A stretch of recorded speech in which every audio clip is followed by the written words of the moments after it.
Selamat pagi, salam sejahtera untuk kalian semua. Semoga kalian tetap semangat dalam belajar.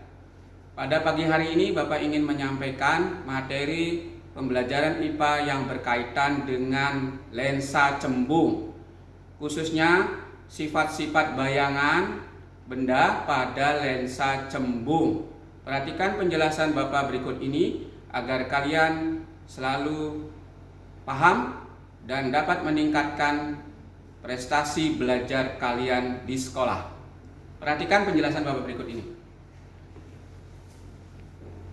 Sifat-sifat bayangan benda pada lensa cembung. Bapak beri lambang tanda positif. Itu artinya bahwa lensa cembung memiliki sifat mengumpulkan berkas cahaya atau nama lainnya konvergen.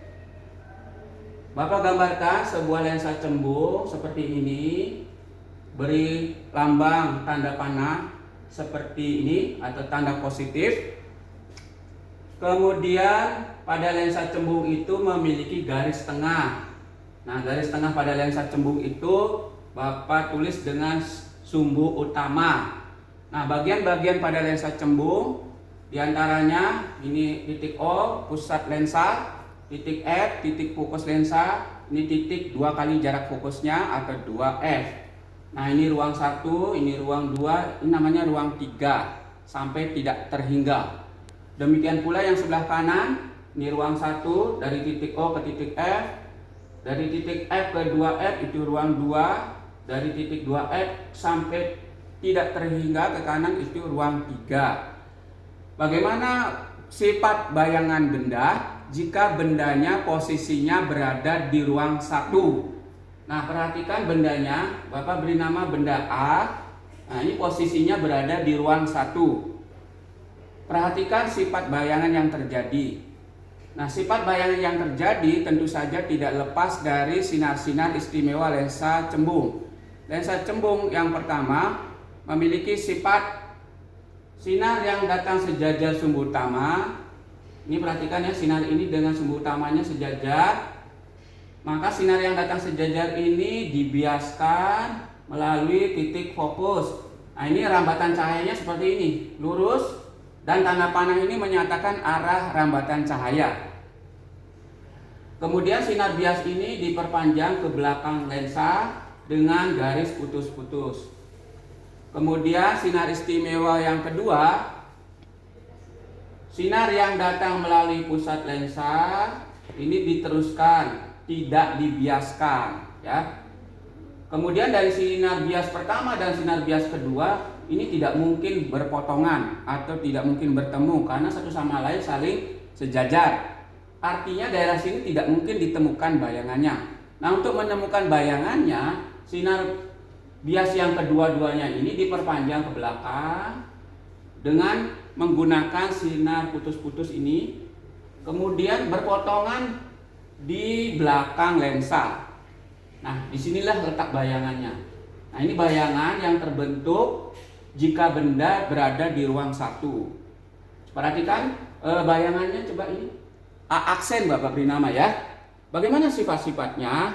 Yang pertama, sifat bayangan benda ini dibentuk oleh perpanjangan sinar bias. Jadi ini namanya perpanjangan sinar bias. Maka disebut sifatnya maya. Maya ya. Jadi sifat yang pertama dia itu maya. Kedua, sifatnya perhatikan, benda aslinya kecil sedangkan bayangannya tinggi sekali, jauh dibandingkan dengan benda aslinya. Sehingga bayangan ini bisa kita katakan sifatnya diperbesar. Sifat kedua diperbesar ya. Dan sifat yang ketiga, perhatikan tanda panahnya ini artinya bahwa bendanya tegak. Sedangkan bayangannya juga tanda panahnya ke atas, sama-sama ke atas atau tegak. Maka sifat yang ketiga dari bayangan benda A aksen ini adalah tegak. Jadi sifat bayangannya ada 3. Pertama maya, 2 diperbesar, 3 tegak. Atau dibalik juga boleh, tegak diperbesar maya.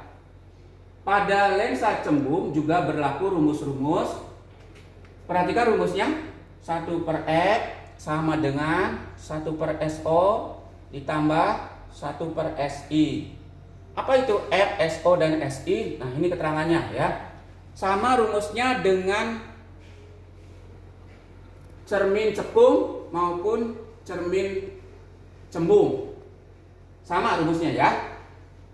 Baik, perhatikan yang sebelah kanan.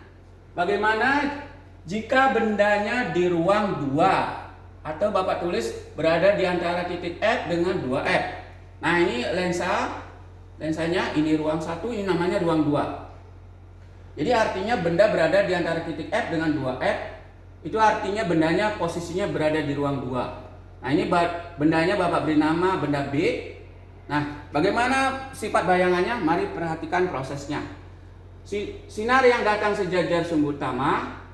Nah, sinar yang datang sejajar sumbu utama, ini sumbu utama, ini sinarnya sejajar ya. Maka dibiaskan melalui titik fokus.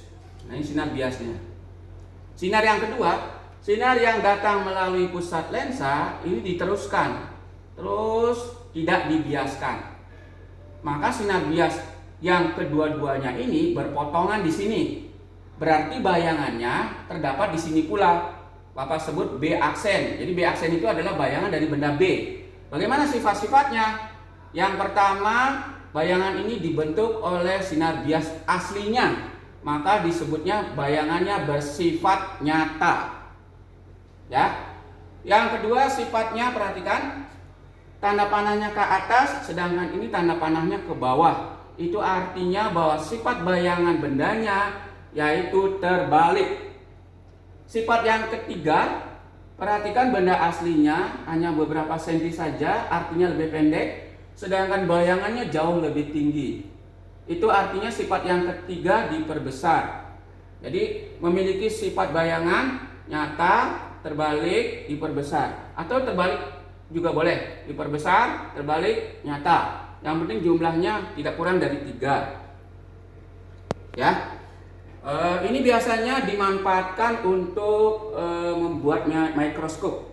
Kalian tahu sendiri bahwa mikroskop itu digunakan untuk mengamati benda-benda yang sangat kecil sehingga terlihat lebih jelas. Nah, kalau yang ini benda yang berada di ruang 1 itu dimanfaatkan untuk membuat loop. Loop itu nama lainnya kaca pembesar, sehingga benda yang kecil terlihat jauh lebih jelas. Nah, perhatikan penjelasan yang ketiga. Jika benda berada di ruang 3. Nah, ruang 3 itu di mana? Perhatikan ini antara titik O dengan F, ini ruang 1, ruang 2, ruang 3 itu daerah sini. Oh, berarti ini semua sampai tidak terbatas ruang 3. Nah, ini bendanya berdiri di sini, Bapak sebut benda C. Nah, bagaimana proses pembentukan bayangannya? Sama, menggunakan sinar-sinar istimewa pada lensa cembung. Coba perhatikan sinar utamanya. Sinar yang datang sejajar sumbu utama, jadi sinar ini dengan garis ini sejajar ya. Maka dibiaskan melalui titik fokus. Ini pembiasannya melalui titik fokus.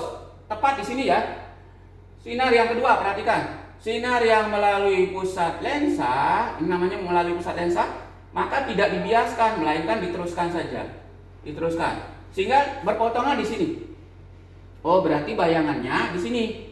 Nah, perhatikan ini bayangan. Bayangan dari benda C, Bapak sebut C aksen. Nah, bagaimana sifatnya?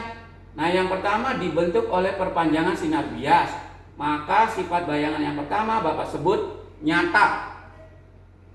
Yang kedua, perhatikan yang benda C-nya. Nah, tanda panahnya ke atas, sedangkan ini bayangannya tanda panahnya ke bawah.